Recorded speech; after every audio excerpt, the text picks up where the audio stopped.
আজকে আমাদের কোনো হুঁশ আছে কারো?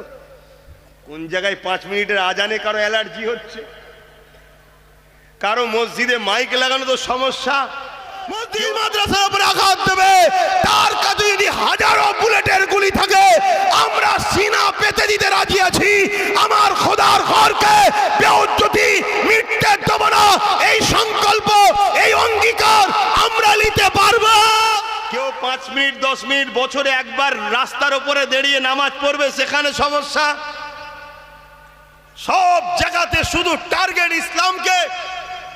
আমি ইসলামের প্রচারক, আমি ইসলামের কথা বলবো না। যে আসে তার দলের হয়ে কথা বলে। আমার দল হলো ইসলাম, আমি ইসলামের হয়ে কথা বলছি। শোনো যুবকেরা, তুমি আমি এতদিন নিজেদের ক্ষতি করেছিলাম, এখন তোমার আমার দ্বারা ইসলাম বিদ্বেষীরা দিনের ক্ষতি করার জন্য তোমাদেরকে আহ্বান করছে। আজকে আজান বন্ধ হয়ে যাচ্ছে, মসজিদ ভেঙে দেওয়া হচ্ছে। আমার বাংলাতে দুর্গাপুরে বোলডুজার দিয়ে মাদ্রাসা ভাঙা হচ্ছে। তোমরা খবর রাখো? কি গো, খবর রাখো? হ্যাঁ কি না বলো? কার কার জানা আছে একটু হাত তুলে দেখাও তো, যে দুর্গাপুরে বোলডুজার দিয়ে মাদ্রাসা ভেঙেছে। দেখো এই কটা মানুষ জানে, তাহলে বলো। জানো না, জানে না। এগুলো খোঁজ রাখো কি হচ্ছে। আমার পশ্চিম বাংলাতে মাদ্রাসার শিক্ষকগুলো না দিয়ে মাদ্রাসাগুলো বন্ধ হয়ে যাচ্ছে, এই খবর জানো আপনারা? কথা বলে এই যে সব মৌলানা সাহেবরা বসে আছে, যদি মাদ্রাসা চাকরি দিত তাহলে আমাদের হাজার হাজার বাচ্চারা চাকরি পেত না? পেত না? 10,000 ভ্যাকান্সি খালি, কত? 10,000। আবার এ কথা বললে আমার কওমের একদল মুনাফিক আছে, তারা বলবে সব কথা বলার কি দরকার। কেন বলছে? ওই হারামখোররা আমাদের বাচ্চাদের ভবিষ্যৎ চুরি করে খাচ্ছে, তাই ওদের গায়ে লাগে। কি গো, বলবো না ছেড়ে দেবো? 10,000 আলেম উলামা আমাদের বাচ্চারা চাকরি পেত না? পেত না? এই ভ্যাকান্সিগুলো তো মাদ্রাসাগুলো চলতো না? হ্যাঁ, শেষ হয়ে যাচ্ছে, খেয়ালই নেই। অথচ কত কষ্ট করে ইসলাম এসেছে, শোনো। আল্লাহ ছাড় দিয়েছে, ছেড়ে দেয়নি। মনে রাখবে, আল্লাহ রসুল ছেড়ে যাদের পিছনে হাওয়া দিচ্ছ তাদের হাতেই আল্লাহ তোমাকে আমাকে মিটাবে। এটা কোরআনের সূরা বাকারাতে আল্লাহ ওয়াদা করেছে। কাউকে যদি ভালোবাসতে হয়, মান আহাব্বা লিল্লাহ, আল্লাহর জন্য ভালোবাসো। ও আবগাদা লিল্লাহ, ঝগড়া যদি করতে আল্লাহর জন্য করো। আতা লিল্লাহ, যদি আত্মীয়তা করতে আল্লাহর জন্য করো। ও মাতা মানা আলিল্লাহ, বিচ্ছেদ যদি হয় আল্লাহর জন্যই করো। আব্বাস সিদ্দিকীকে ভালোবাসেন আপনারা? কার জন্য? জোরে বলেন, কারা কারা আল্লাহর জন্য আমাকে ভালোবাসেন? একটু হাত তুলে দেখান। আলহামদুলিল্লাহ, আলহামদুলিল্লাহ, আলহামদুলিল্লাহ। এই ভালোবাসাটা হলো সলিড, এই ভালোবাসাটা হলো সলিড। হাত নামাও। যদি কোনোদিন আমার সঙ্গে ঝগড়া করতে হয়, কার জন্য করবেন? জোরে বলেন, আল্লাহর জন্য। তবে ঝগড়া করতে হবে। কথা বুঝে আসছে? তুমি দুনিয়ার কোন বেঈমান, কোন জালিম, কোন চোর, কোন চরিত্রহীনদের জন্য তুমি আমায় গালিগালাজ করছো, আমার সঙ্গে ঝগড়া করছো? হ্যাঁ, মনে রেখে দিও, জবান আল্লাহ দিয়েছে, কাল বন্ধ হয়ে যাবে নিঃশ্বাসটা ফুরিয়ে গেলে। ওই বাচ্চা তখন বাপকে বলছে, বাবা আপনি যদি না আসতেন আমি আরো খুশি হতাম, দেরি করবেন না, জলদি করে মোহাম্মদ রসুলের কাছে চলে যান। জোরে বলুন সুবহানাল্লাহ। বাচ্চা কেমন দেখেন। আর আজকে আমার মায়েরা রুখছে, যাসনি আব্বাস সিদ্দিকীর মাহফিলে, ঝগড়া হতে পারে। আবার একটা অংশ বলছে আব্বাসকে দাওয়াত করিসনি, ঝামেলা হতে পারে। ও ঝামেলা হতে পারে, এ তো আবু জেহেলের মতো কথা। আবু জেহেলই তো বলেছিল মোহাম্মদ যত ফিতনা লাগালো, আমরা তো বেশ চালাচ্ছিলাম, ঝেড়ে ঝুড়ে লোককে লুটে গোলাম বানিয়ে। মোহাম্মদ রসুল এসে কেন বলতে গেল? শুনছেন তো? দেখো, ইসলামের সাবজেক্ট অনেক আছে। কেউ নামাজের কথা বলে, কেউ রোজার কথা বলে, কেউ হজের কথা বলে, কিন্তু ইসলামের মূল সাবজেক্ট হলো অন্যায়কে মিটিয়ে ন্যায়কে প্রতিষ্ঠিত করার নাম হলো ইসলাম। জোরে বলুন সুবহানাল্লাহ। ওটা যদি আমি পড়াই তাহলে অসুবিধাটা কি আছে? একটা স্কুলে অনেক কটা সাবজেক্ট থাকে না? থাকে না? এই হুজুর একটা পড়াচ্ছে, ওই হুজুর একটা পড়াচ্ছে, ওই হুজুর একটা পড়াচ্ছে, এই হুজুর একটা পড়াচ্ছে, কেউ অঙ্ক, কেউ বিজ্ঞান, কেউ ইংলিশ, কেউ পড়ায় না। তা ঠিক তেমন ইসলামে কেউ নামাজ নিয়ে, কেউ রোজা নিয়ে, কেউ দাড়ি নিয়ে, কেউ টুপি নিয়ে, কেউ পাক নিয়ে, কেউ পবিত্র নিয়ে, কেউ এক একজন এক একটা বিষয় ওয়াজ করে। তা আব্বাস সিদ্দিকী যদি একটু ন্যায়ের পক্ষে অন্যায়ের বিরুদ্ধে এই সাবজেক্টটা পড়ায়, তাহলে বাকি হুজুরদেরও সাথ দেওয়া দরকার, আর বাকি মুসলমানদেরও বলা দরকার। না তো ইসলামের বাইরে কথা বলছে না, ইসলামের পক্ষেই তো কথা বলছে। কি বলা দরকার আছে না? না, কিন্তু না, আমার রসুল 40 বছর মক্কার জমিনে ছিল, সবাই রসুলের তারিফ করছে, প্রশংসা করছে। এমনকি রসুলকে আল আমিন ছিল সত্যবাদী বলছে, আর সাদিক সত্যবাদী বলছে, সব প্রশংসা করছে। যেই নবী বললেন এই জমিন আসমান একজন মালিক, লা ইলাহা ইল্লাল্লাহ, আল্লাহ কে সিওয়া দুসরা কোই মাবুদ হি নেহি। আর নবী যখনই বললেন জুলুম বন্ধ করো, নারীর অধিকার দাও, অত্যাচার বন্ধ করো, রেপ বন্ধ করো, নারীদেরকে জ্যান্ত পুঁতে দিয়া বন্ধ করো, অমনি রাসূলুল্লাহর বিরুদ্ধে মক্কার যারাই তারিফ করেছিল বিরুদ্ধে লেগেছে না লাগেনি? জোরে বলেন, আওয়াজ দেন। অতএব পাতে যতক্ষণ দিচ্ছি ততক্ষণ খাদেম ভালো, আর যখনই পাতে দেবে না এই লোক ভালো নয়, এটা ঠিক ভালো যে লক্ষণ নয়। তাহলে ভালোবাসবো কার জন্যে? দুশ্মনী কার জন্যে? আল্লাহ নবীর ওই বাচ্চা সাহাবী বাসির বাপকে বলে দিলেন, আব্বা যান আপনি যদি না আসতেন আরো খুশি হতাম। আল্লাহ নবীকে দেরি করাবেন না, আপনি যান, চলে যান, আপনি রাসূলুল্লাহর জন্য, আল্লাহর জন্য নিজেকে দান করে দেন।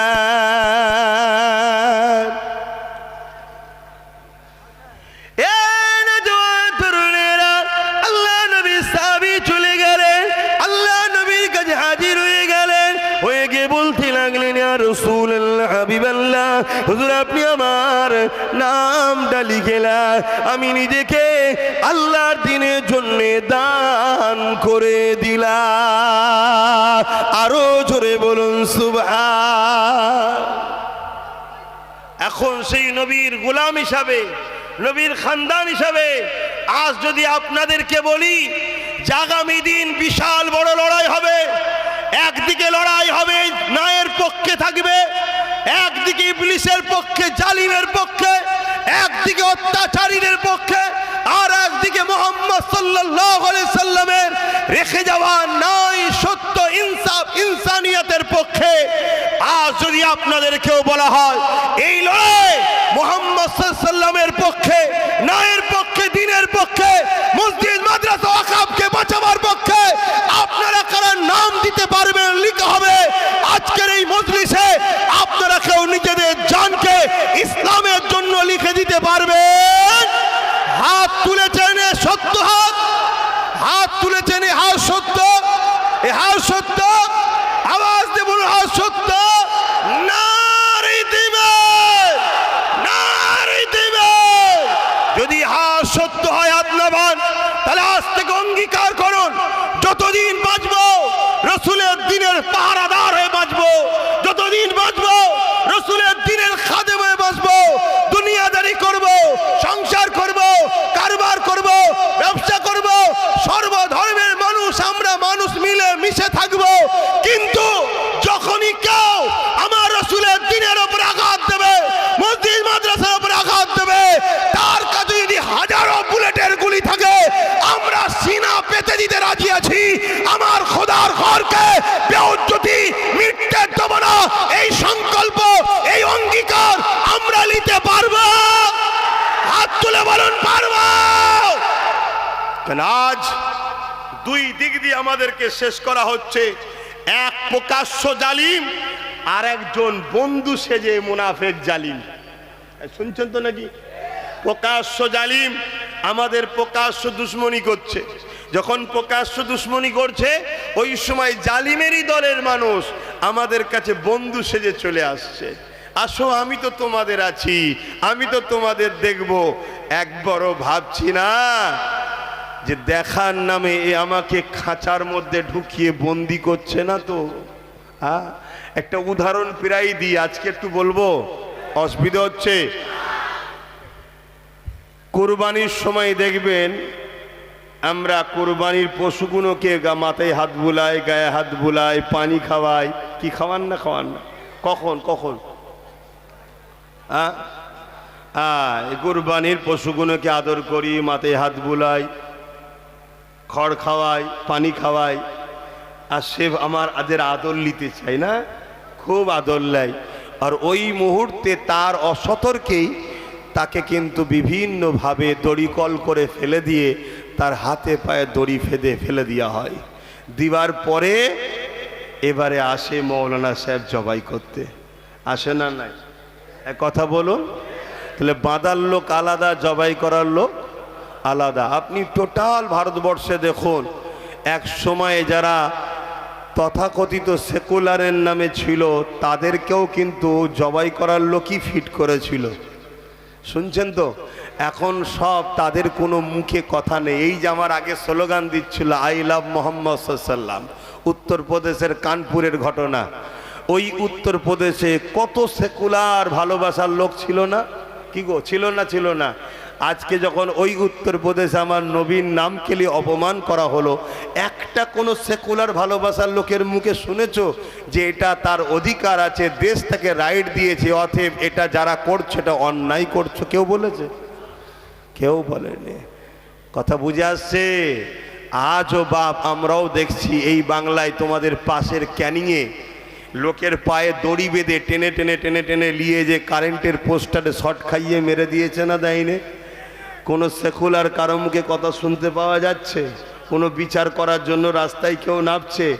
মনে রেখে দিও, ইরা দেখাই এক, হাতির দাঁত চিবোবার আলাদা, দেখাবার আলাদা। মনে রাখবেন, আমাদের আপন তো সে হবে যে আমার রাসূলুল্লাহর আপন হবে, আমাদের দুশমন তো সে হবে যে রাসূলুল্লাহর দুশমন হবে। কারণ আমাদেরকে ভালো সে বাসবে যে আমার রাসূলুল্লাহকে ভালোবাসে, আমাদের সঙ্গে শত্রু তো সে করবে যে রাসূলুল্লাহকে মিটাতে চায়। এ যুবকেরা, তরুণেরা, কেন আমাদের একটাই পরিচয়, আল্লাহ আমাদেরকে খায়রুল উম্মাহ করেছে, এই জন্যই করেছে আমরা গোলাম মুহাম্মদ রাসূলুল্লাহর গোলাম। তাই আমাদের পরিচয় হলো আমরা রাসূলুল্লাহর গোলাম। বলো কি পরিচয়? কি পরিচয়? আওয়াজ দিয়ে বলো, আমরা রসুলের গোলাম। কি পরিচয়?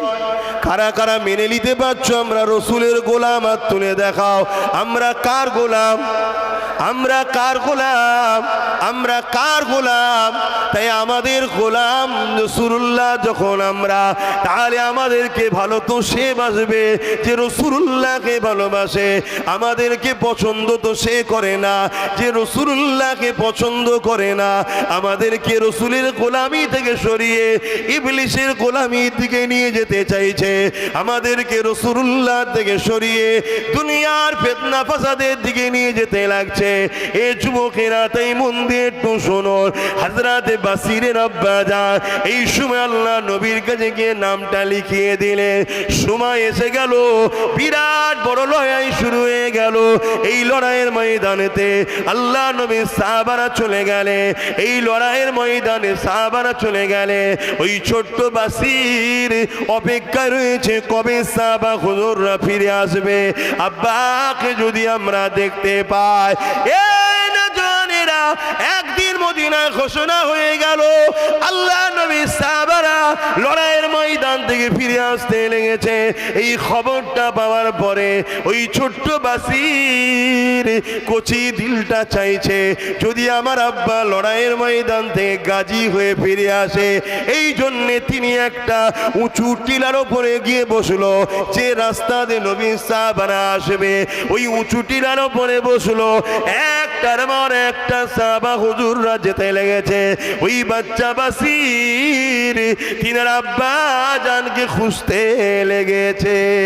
এ যুবকেরা, কি করুন বিষয় ভাবো, কি কষ্টের পরে ইসলাম এসেছে ভাবো।